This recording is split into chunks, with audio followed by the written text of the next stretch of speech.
మనం ఒకసారి కనుక ట్రంప్ మాటలని బేరీ చేద్దామా? అంటే ట్రంప్ పొద్దున్న లేచిన వెంటనే కనీసం 10 అబద్ధాలు చెప్తే కానీ ఆయన బ్రేక్ఫాస్ట్ చేయడంట.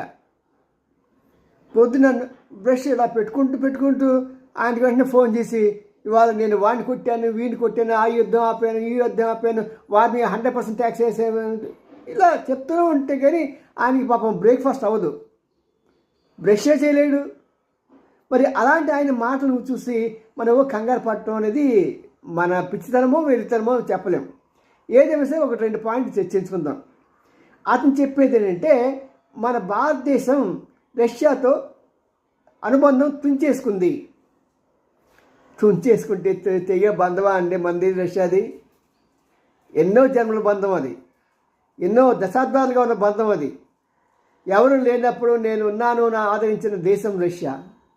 అందరూ మీదకి వస్తుంటే నేనుండి నీకు అండగా ఉండి నా న్యూక్లియర్ షిప్ని తీసుకొచ్చి నీ దగ్గర పెట్టి మనం రక్షించింది రష్యా.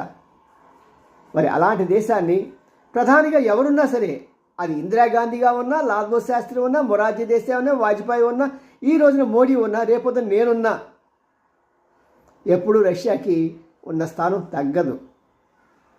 మరి అదేవిధంగా ఆయన చెప్పేది ఏంటంటే, రష్యా వాళ్ళ దగ్గర కొనద్దన్నాను అని.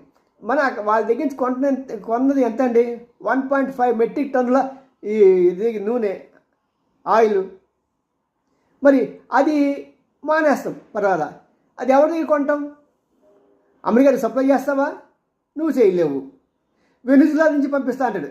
వెనుజులా మనకి ఒక సంవత్సరానికి కావాల్సిన 1.5 మిలియన్ టన్నుల ఇది ఆయిల్ మనకి ముడిచమురు ఇవ్వాలంటే 15 సంవత్సరాలు పడుతుంది.